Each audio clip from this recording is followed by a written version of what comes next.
90,700 शिक्षकों की होगी बहाली। मुखिया जी का नामांकन करने के लिए कितना लगेगा फीस? बिहार में कितने मुखिया जी बनेंगे उम्मीदवार? कितने मुखिया करेंगे नामांकन और कितना लगेगा फीस? बच्चों को मिलेगा टैबलेट, पढ़ेंगे टैबलेट से। घूस लेते औरंगाबाद जिले के गो प्रखंड में दरोगा हुए गिरफ्तार। पंचायत चुनाव को लेकर बड़ी अपडेट। मौसम बिगड़ा हुआ है, ठंड कनकनी बढ़ा हुआ है।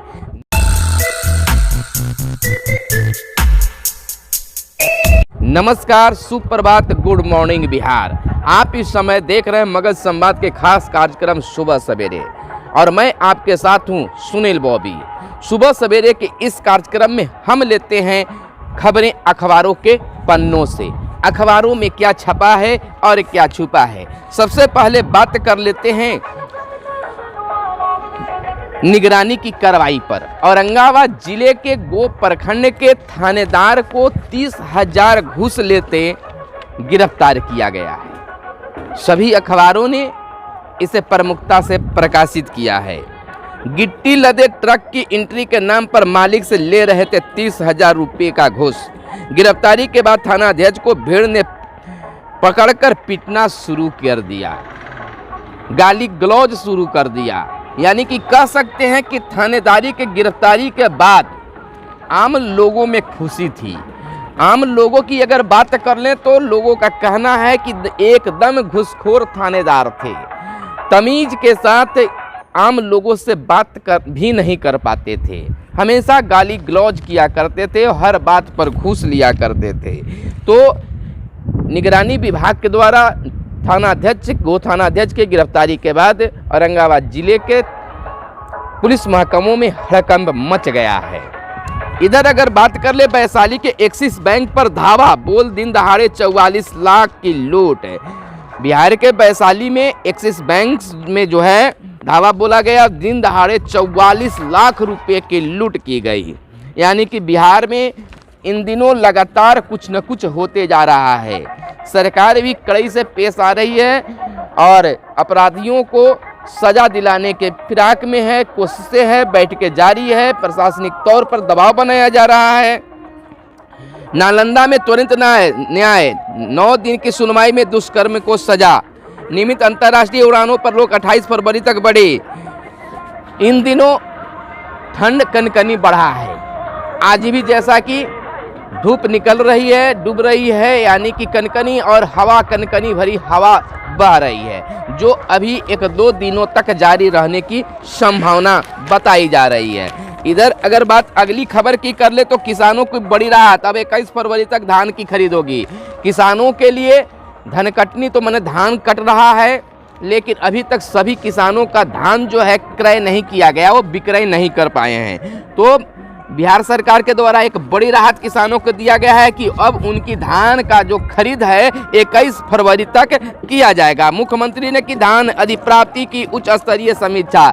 लगातार किसानों पर मुख्यमंत्री के द्वारा समीक्षा की जा रही है कि किसानों का क्या प्रॉब्लम है और तुरंत ही उस प्रॉब्लम को सोल्व करने की कोशिश की जा रही है।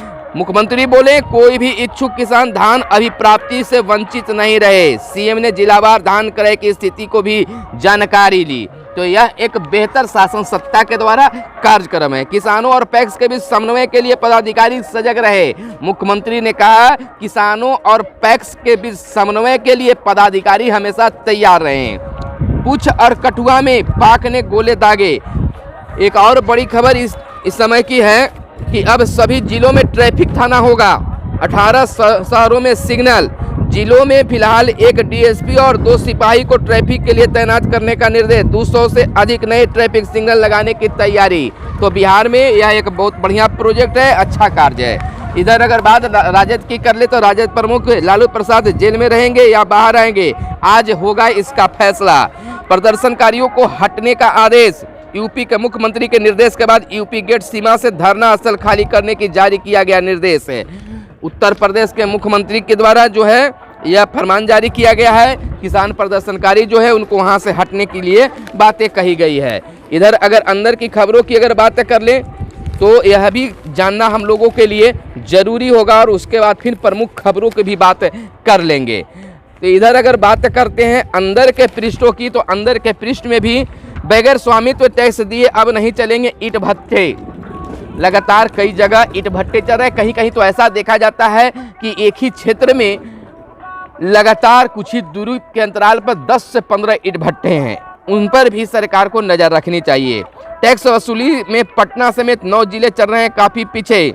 बगैर स्वामित्व टैक्स दिए अब नहीं चलेंगे ईंट भट्टे। अब उनको टैक्स स्वामित्व के लिए टैक्स देना होगा। फरवरी से शुरू होगी 1600 दरोगा की ट्रेनिंग, शुरू होगी टेली मेडिसिन।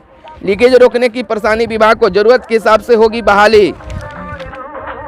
3883 पदों की कैबिनेट से मिल चुकी है मंजूरी और 17,000 स्वास्थ्य कर्मियों का हुआ टीकाकरण। महिला आयोग का गठन फरवरी में। एक सड़क ऐसी जिस पर 12 बाईपास होंगे। कांग्रेस से बोली गद्दी छोड़े नीतीश सरकार। लगातार पक्ष विपक्ष के द्वारा टिप्पा टिप्पणी जारी है। सरकार पर आरोप लगाए जा रहे हैं, लेकिन सरकार के द्वारा भी उसका जवाब सीधा तौर पर दिया जा रहा है। अब बात कर लेते हैं कुछ प्रमुख खबरों पर। 90,700 शिक्षकों के नियोजन की प्रक्रिया जल्द होगी शुरू। शिक्षा विभाग ने यह बात अपने ट्विटर हैंडल के माध्यम से कहा है। मुख्यमंत्री ने शिक्षा विभाग को निर्देश दिया है कि शिक्षकों की बहाली जो अटकी पड़ी है उसको शीघ्रता से उस बहाली को कर दिया जाए। इस पर अगर खासी चर्चा अगर कर लेते हैं तो जल्द काउंसलिंग की प्रक्रिया पूरी करने के लिए शेड्यूल जारी करने की बात कही जा रही है। करीब 1.5 साल से लटका हुआ है प्राथमिक शिक्षकों की बहाली। जैसा कि आप जानते हैं शिक्षक अभ्यर्थियों के 94,000 शिक्षकों को जो कोर्ट से आदेश भी दिया गया, लेकिन अब तक उनकी बहाली नहीं हो पाई, जिसके कारण वह लगातार पटना में धरना प्रदर्शन कर रहे हैं।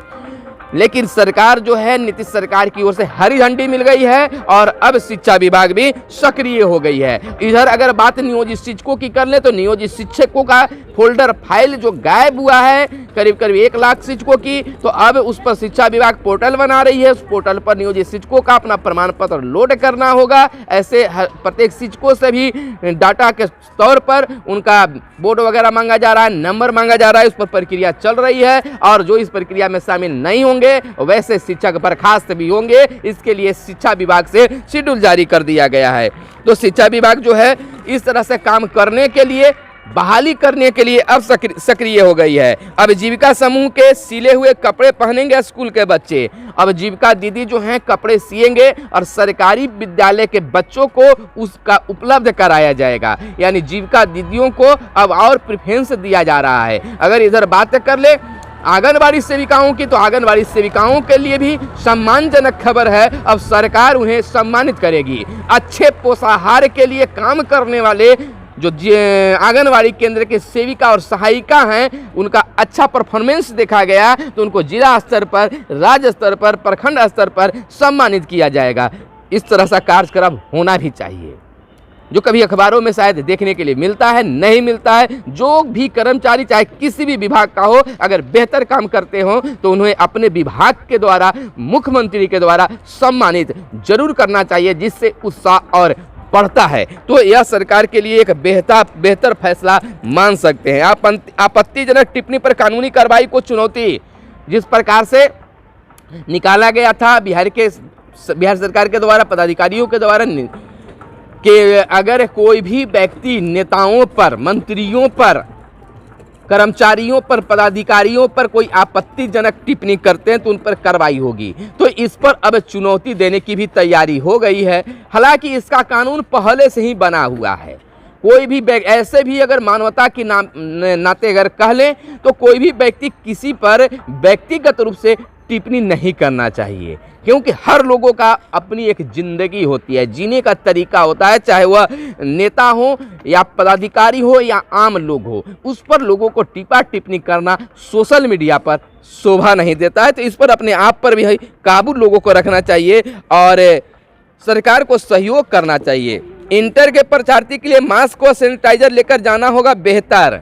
कहा जा रहा है कि जो इंटर और मैट्रिक की परीक्षा होने वाली है 1 फरवरी से इंटर की परीक्षा, तो उसमें परीक्षार्थियों को मास्क और सैनिटाइजर लेकर जाना बेहतर होगा, क्योंकि अभी कोरोना खत्म नहीं हुआ है। उससे बचाव के लिए खुद सुरक्षा रखना बहुत जरूरी है।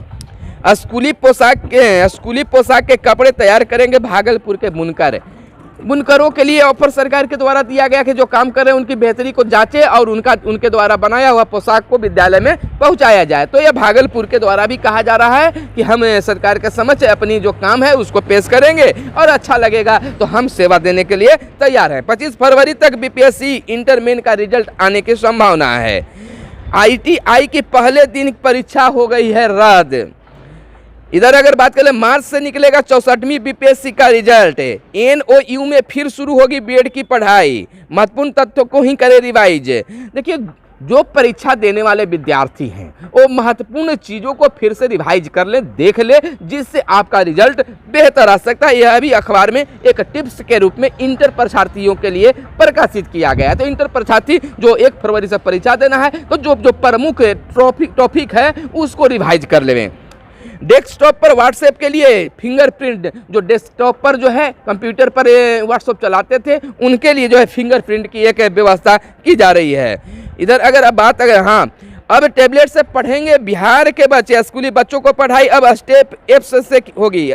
गुणवत्तापूर्ण शिक्षा के लिए स्टेप एप योजना राजधानी के 2 स्कूलों में पायलट प्रोजेक्ट के रूप में शुरू किया जा रहा है, जांचने के लिए शुरू किया जा रहा है। अगर ये सफल होगा तो बच्चे जो है टैबलेट से अपनी ऑनलाइन पढ़ाई को कर सकते हैं।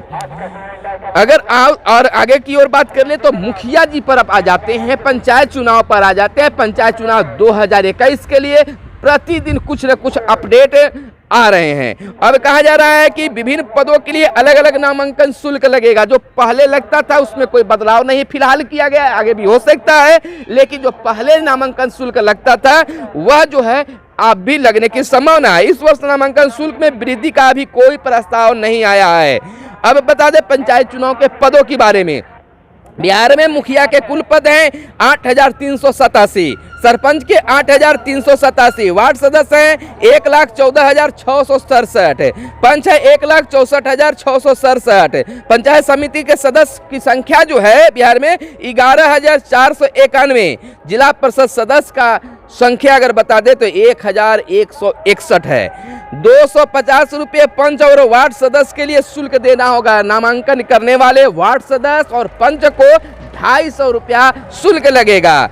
2,000 रुपये जिला परिषद सदस्य के शुल्क देना होगा, और जो जिला परिषद पद से नामांकन करने वाले हैं उनको 2,000 रुपया शुल्क के रूप में लिया जाएगा। इधर अगर बातें कर लें अगर मुखिया जी पर तो 1,000 रुपये जमा करना होगा। पंचायत की समिति सदस्य, कहा जा रहा है कि मुखिया, सरपंच एवं पंचायत समिति सदस्य पद के उम्मीदवारों को नामांकन शुल्क के रूप में 1,000 रुपया जमा करना होगा। मुखिया, सरपंच और पंचायत समिति सदस्यों को 1,000 रुपया जमा करके अपना नामांकन कराना होगा, नॉमिनेशन करना होगा। 50% नामांकन शुल्क का आरक्षित श्रेणी के उम्मीदवारों को देना होगा, यानी जो आरक्षित होंगे उनको 50% जो है छूट दी जाएगी। तो यह था आज का अपडेट, लेकिन थोड़ा सा और बात कर लेते हैं। सेवानिवृत्ति के दिन इस सेवांत लाभ का होगा भुगतान। बकाया पेंशन नहीं मिले तो राजभवन के समक्ष अनशन करेंगे विश्वविद्यालय के। बिहार राज्य विश्वविद्यालय बचाओ मोर्चा ने राज्यपाल से यह बातें कही है कि हम राज्यपाल से मिलेंगे, दौरा करेंगे, यानी कि जो हमारा बकाया पेंशन है वो नहीं मिल पा रहा है। तो आज खबरों में इतना ही रहेगा। आज के अखबारों में क्या छपा था और क्या छुपा था आपको सांकेतिक रूप में बता चुके हैं। अगर इस वीडियो को हमारे फेसबुक पेज पर देख रहे हैं तो फेसबुक पेज को लाइक कर ले। अगर यूट्यूब चैनल पर देख रहे हैं तो यूट्यूब चैनल को सब्सक्राइब कर ले। फिलहाल हमें इजाज़त दे। धन्यवाद। जय हिंद, जय भारत, वंदे मातरम।